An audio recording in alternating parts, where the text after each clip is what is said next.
బట్టలు చక్కగా పైన ఆరేసుకోవాలి. పైన టెర్రస్ మీద తాళ్ళు కట్టేసి ఆరేసేస్తే మంచి ఎండలో ఆరిన బట్ట ఎంత కమ్మటి వాసన వస్తుందో తెలుసా అండి. బట్టలు ఉతికిన తర్వాత తీసుకొచ్చి మంట పెట్టేటప్పుడు ఎప్పుడన్నా స్మెల్ చూసారా?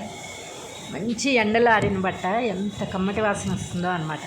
అందులో మనం సర్ఫ్, కంఫర్ట్ అవన్నీ వేస్తాం కదా, భలే సువాసన వస్తాయి. ఎప్పుడైనా ట్రై చేశారో లేదో ఒకసారి ట్రై చేయండి.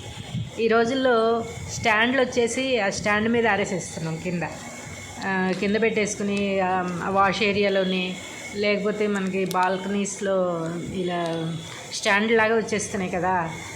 అక్కడ ఆరిన బట్టకి మనం టెర్రస్ మీద ఎండలో ఆరేసిన బట్టకి ఒకసారి తేడా చూడండి. ఎంత బాగుంటుందంటే పైన ఆరేసిన బట్ట అసలు భలే మంచి స్మెల్తో పాటుగా పెళ్ళపెళ్ళాడుతూ ఉంటుంది బట్ట కూడా. చక్కగా ఒక రకమైన పట్టుకోగానే ఉతికిన బట్టలాగా అనిపిస్తుంది అనమాట. ఈ కింద ఆరేసినవి ఎందుకో మరి స్టాండ్ల మీద వీటి మీద ఆరేసినవి అంత ఇదిగా నాకు అంత ఇష్టంగా అనిపించదు. ఎందుకో మరి. ఎందుకని కష్టమైనా సరే 2 ఫ్లోర్లు ఎక్కాలన్నా 3 ఫ్లోర్లు ఎక్కాలన్నా ఎక్కి పైన ఆరేసుకుంటాను హాయిగా. మరి వర్షం వస్తే తప్ప, ఇంకా ఎండ వచ్చిందంటే మాత్రం అసలు ఎండలో ఆరాలి బట్ట అనేది, అప్పుడు భలే ఉంటుంది అసలు చక్కగా. ఇంకోటి, బట్టలు ఎప్పుడూ కూడా తిరగేసి ఆరేయాలి. మొత్తం బట్టలన్నీ శ్రమ అనుకోకుండా చక్కగా తిరగేసి ఆరేసేయాలన్నమాట. అన్నీ తిరగేయాల్సిందే. ఎలా పడితే అలా ఆరేసేసి ఉండలు చుట్టేసి ముడతలు ఉండి అందుకే తమ్నేలు బట్టలు ఆరేయడం ఒక కళ అని పెట్టాను అనమాట. బట్టలు ఆరేస్తూ ఉంటాం, ఒక్కోసారి ఒళ్ళొందకపోతే అలా ముడతలే ఉంటాయి. చక్కగా తిరగేసి దులిపేయాలి. ఒక్కసారి దులిపి అప్పుడు ఆరేయాలన్నమాట. అప్పుడు క్లిప్పులు పెట్టాలి. ఎలాగోలా దాని మీద వేసాం అంతే, ఆ తీగ మీద అలా పడేసి దాన్ని పటపట క్లిప్పులు పెట్టకుండా, ఏం చేయకుండా, కొన్నిటికి పెట్టి కొన్ని పెట్టకుండా అవేమో కిందకు సగం జారిపోయి సమానంగా ఉండాలి. ఆరేసిన బట్ట కూడా సమానంగా ఉండాలి.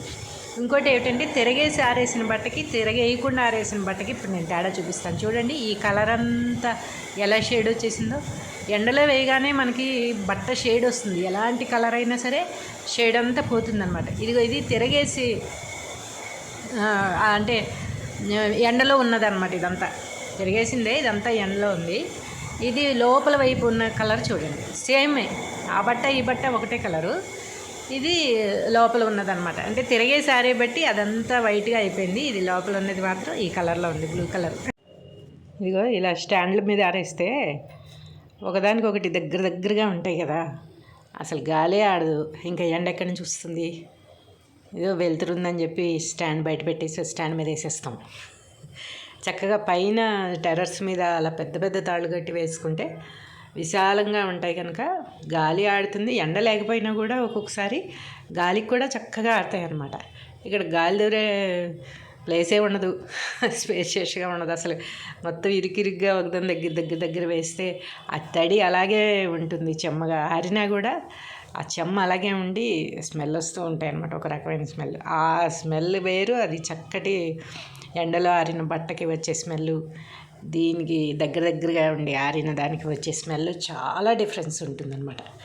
అసలు ఇలా స్టాండ్ల మీద వేసేసుకుని కానీ, లేకపోతే బాల్కనీస్లో పైన స్టాండ్స్ ఉంటాయి కదా, అలాగని అస్సలు నచ్చదు నాకైతే.